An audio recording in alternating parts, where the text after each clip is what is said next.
অনিশ্চয়তা তৈরি হয়েছে জুলাই জাতীয় সনদ স্বাক্ষর নিয়ে।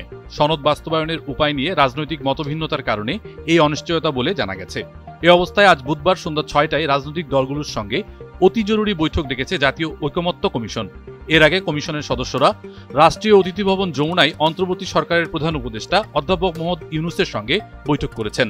বৈঠকে ঐকমত্য কমিশনের সহসভাপতি অধ্যাপক আলী রিয়াদ সহ অন্যরা উপস্থিত ছিলেন। এ সময় জাতীয় নিরাপত্তা উপদেষ্টা খলিলুর রহমান ও প্রধান উপদেষ্টার মুখ্য সচিব এম সিরাজউদ্দিন মিয়াও বৈঠকে ছিলেন বলে জানা যায়। ঐকমত্য কমিশন সূত্র জানায়, আজ সন্ধ্যার বৈঠকে দলগুলো সনদে সই করবে কিনা সে বিষয়ে এবং প্রয়োজনে সনদ বাস্তবায়নের উপায় নিয়ে আবার আলোচনা হবে। ৬টি সংস্কার কমিশনের ৮৪টি সংস্কার প্রস্তাব নিয়ে তৈরি হচ্ছে জুলাই জাতীয় সনদ।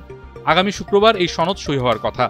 গতকাল মঙ্গলবার রাতে সনদের চূড়ান্ত অনুলিপি দলগুলোর কাছে পাঠানো হয়, কিন্তু সনদ বাস্তবায়নের উপায় নিয়ে এখনও ঐকমত্য হয়নি। এ বিষয়ে কমিশন আলাদা সুপারিশ দেওয়ার কথা, কিন্তু সেটা এখনও চূড়ান্ত হয়নি। সনদ বাস্তবায়নে গণভোট করার বিষয়ে একমত হলেও ভোটের দিন ও পথ পদ্ধতি নিয়ে দলগুলোর মতভিন্নতা আছে। কোনো দল সনদে সই করার আগে বাস্তবায়ন পদ্ধতি নিয়ে নিশ্চয়তা চায়। এর আগে গেল ৩১ জুলাই সংস্কার প্রস্তাব নিয়ে দলগুলোর সঙ্গে ঐকমত্য কমিশনের আলোচনা শেষ হয়।